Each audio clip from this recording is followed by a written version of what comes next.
الأنهار وسخر لكم الشمس والقمر دائبين وسخر لكم الليل والنهار وآتاكم من كل ما سألتموه وإن تعدوا نعمة الله لا تحصوها إن الإنسان لظلوم كفار وإذ قال إبراهيم رب اجعل هذا البلد آمنا واجنبني وبني أن نعبد الأصنام صدق الله العظيم আল্লাহ তাআলা বলছেন যে ইউসাব্বিতুল্লাহুল্লাযীনা আমানু, আল্লাহ তাআলা মুমিনদেরকে মজবুত রাখেন বিল কওলিস সাবিতি, শাশ্বত বাক্যের উপরে, অর্থাৎ পবিত্র কালিমার উপরে আল্লাহ তাআলা মুমিনদেরকে স্থির রাখেন, মজবুত রাখেন।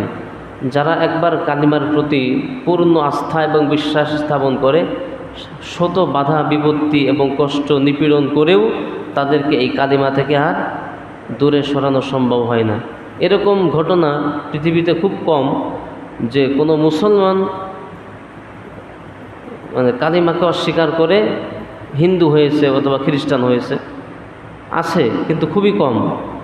আর যারাও এভাবে ইসলাম ধর্ম ত্যাগ করে অন্য ধর্মে চলে যায়, এদের সংখ্যা যেমন কম, আবার এদের জ্ঞানের পরিধিও একেবারেই জিরোর কোটায়। কিছুই বোঝে না ধর্ম সম্পর্কে, ইসলাম সম্পর্কে একেবারেই কিছুই বোঝে না। গ্রাম্য অশিক্ষিত মানুষ, এদেরকে কিছু টাকা পয়সার প্রলোভন দেখিয়ে ওই আপনার খ্রিস্টান মিশনারিরা এরকম করে অনেক সময়, যে মুসলমান থেকে তাদেরকে খ্রিস্টান বানায়। তো আল্লাহ বলছেন যে যারা প্রকৃত ইমানদার তাদেরকে তাদের কালিমার উপরে, ইমানের উপরে আল্লাহ তাআলা মজবুতি রাখেন, শক্ত করে রাখেন। ফিল হায়াতিদ দুনিয়া, দুনিয়ায়ও তারা কালিমার উপরে অটল থাকে, ইমানের উপরে অটল থাকে। ওয়াফিল আখিরা, এবং কিয়ামতেও তারা কালিমার উপরে অটল থাকবে। কিয়ামতে পরকালে কালিমার উপরে অটল থাকার অনেকগুলি ব্যাখ্যা আছে। তার মধ্যে একটি হচ্ছে যে কবরে যখন সওয়াল জবাব হবে, মৃত ব্যক্তিকে প্রথম প্রশ্ন করা হবে মার রব্বুকা ওমা দীনুকা ওমা নাবিয়ুকা। এই যে প্রাথমিক তিনটি প্রশ্ন করা হবে, এই প্রশ্নের উত্তর তো কেবল তারাই দিতে পারবে যারা তাদের ইমানের ব্যাপারে সত্যবাদী ছিল। পৃথিবীর দুনিয়াতে ইমানের দাবিতে সত্যবাদী ছিল, কেবল তারাই এই প্রশ্নের জবাব দিতে পারবে। কিন্তু যারা নামমাত্র মুসলমান ছিল আর সারা জীবন ইসলামের বিরোধিতা করছে, সব সময় ইসলামের বিরোধিতা, নবী রাসূলদের হাদিসের কোরআনের বিরোধিতা করছে, কিন্তু নামমাত্র সে মুসলমান ছিল, এরকম মুসলমান তো উত্তর দিতে পারবে না। যদিও এই উত্তর তার মুখস্থ থাকে, তথাপি এই উত্তর সে ভুলে যাবে, আল্লাহ তাকে ভুলিয়ে দিবে। কিন্তু কোনো ব্যক্তি যদি সত্যি সত্যি ইসলামের উপরে তার জীবনটা অতিবাহিত করে, আর এই উত্তর যদি তার জানা নাও থাকে, অটোমেটিক আল্লাহ তাআলা তার মুখ দিয়ে এই উত্তর বের করে দিবেন কবরে।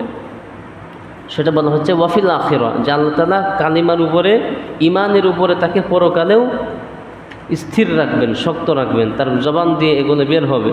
ওয়ায়ুদিল্লুল্লাহু যালিমিন, আর জালেমদেরকে আল্লাহ তাআলা পথভ্রষ্ট করেন। ওয়ায়াফআলুল্লাহু মা ইয়াশা, আর আল্লাহ সেটাই করেন যেটা তিনি চান।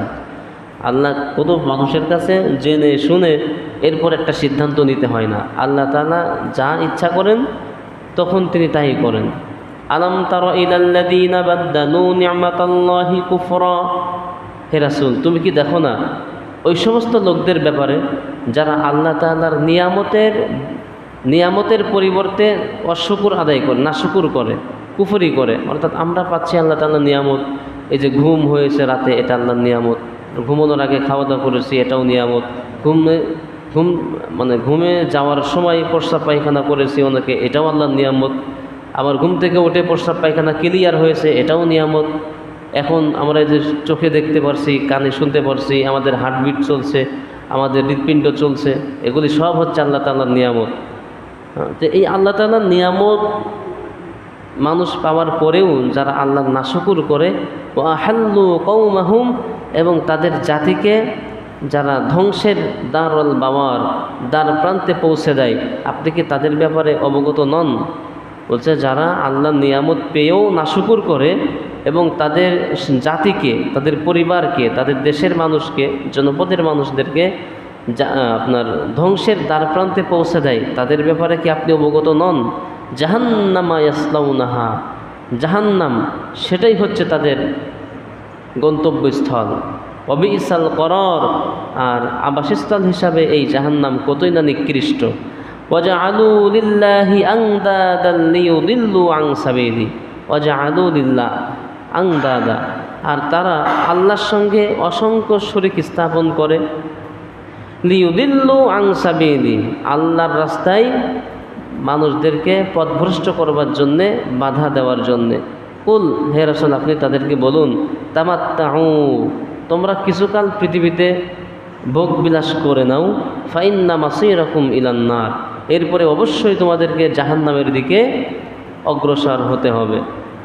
কুল লিইবাদিয়াল্লাযীনা আমানু ইউকিমুস সালাতা ওয়া ইউনফিকু মিম্মা রাযাকনাহুম, হে রাসূল আপনি আমার ওই সকল বান্দাদেরকে বলুন যারা ঈমান এনেছে, সালাত প্রতিষ্ঠিত করে এবং আমি তাদেরকে যেই রিজিক দান করেছি সেই রিজিক থেকে তারা ব্যয় করে, দান করে, খরচ করে, সিররা ওয়া আলানিয়াতা, গোপনে এবং প্রকাশ্যে।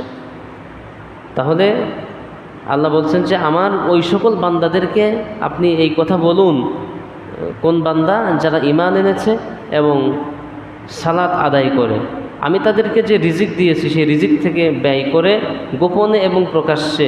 মিন ক্বাবলি আইয়াতিয়া, ওই দিন আসার পূর্বেই, ইয়াউমুল লা বাইউন ফিহি ওয়ালা খিলাল, যেদিন কোনো ক্রয় বিক্রয়ের ব্যবস্থা থাকবে না, কোনো বন্ধুত্বও থাকবে না, অর্থাৎ কিয়ামত। কিয়ামতের দিন আসার পূর্বেই যারা গোপনে এবং প্রকাশ্যে দান করে আল্লাহর রাস্তায়, আপনি তাদেরকে বলুন যেদিন কোনো ক্রয় বিক্রয়ের ব্যবস্থাও থাকবে না এবং বন্ধুত্বও কাজে আসবে না।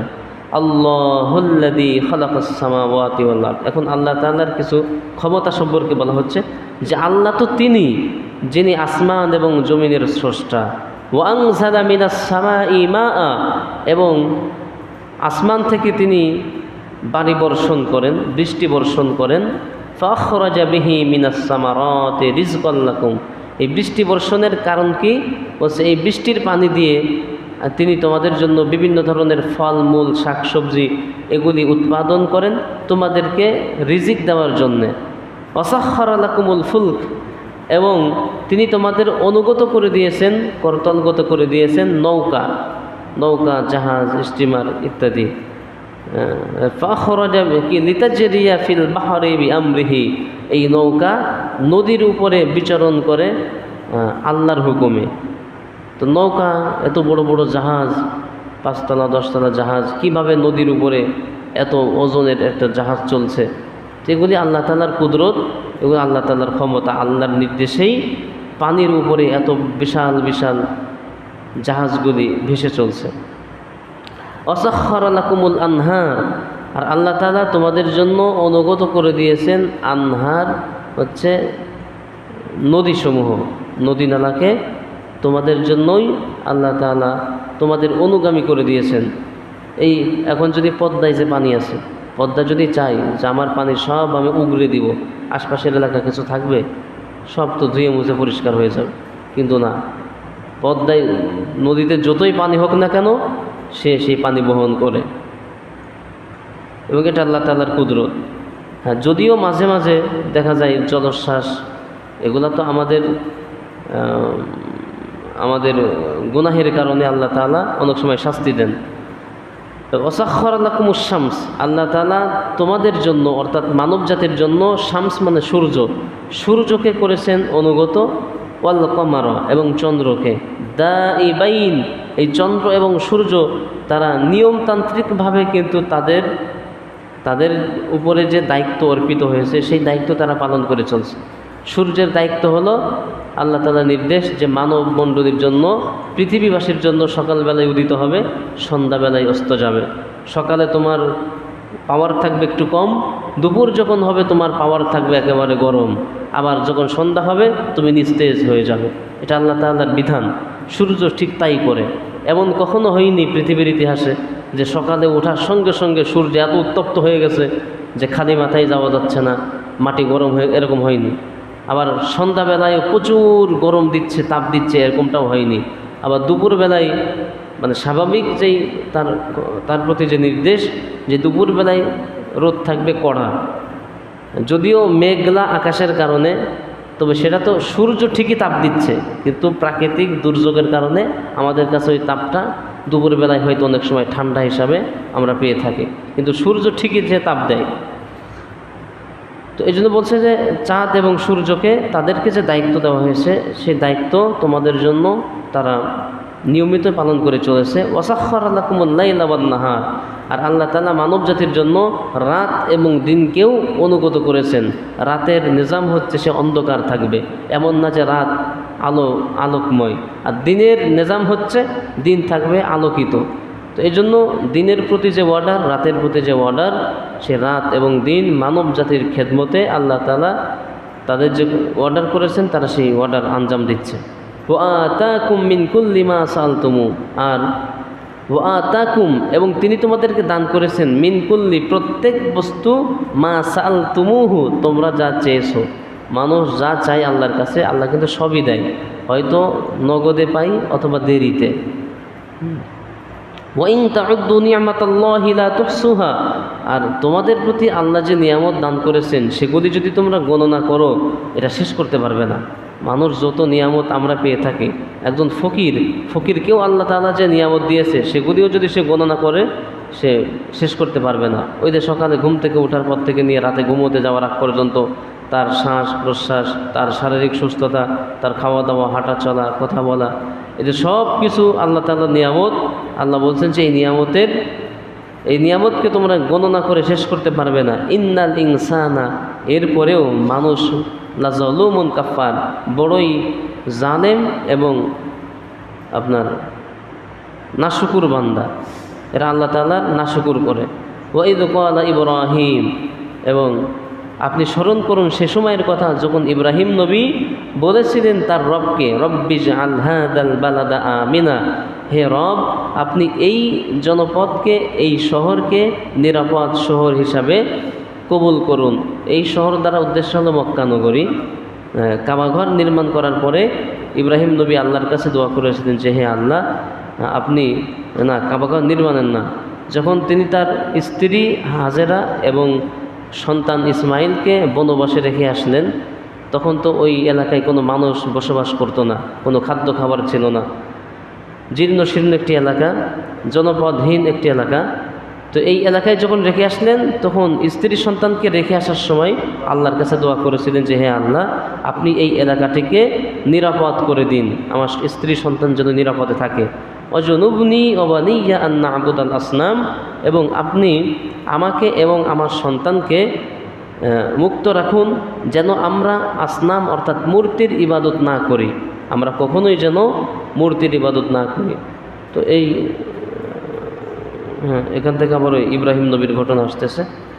এটি ছিল হলো সূরা ইব্রাহিমের 27 থেকে নিয়ে 35 নম্বর আয়াত পর্যন্ত। আল্লাহুম্মা সাল্লি ওয়া সাল্লিম আল্লাহুম্মা আমিন। রব্বানা যালামনা আনফুসানা ওয়া ইল্লাম তাগফির লানা ওয়া তারহামনা লানাকুনান্না মিনাল খাসিরিন। আল্লাহুম্মা তাকাব্বাল সালাতানা ওয়া সালাতাল ফজর মা'আল জামাআতি মিনাল মুসাল্লিনাল হাজিরিন। রব্বিরহামহুমা কামা রাব্বায়ানি সাগীরা। سبحان ربك رب العزة عما يصفون وسلام على المرسلين برحمتك يا أرحم الراحمين.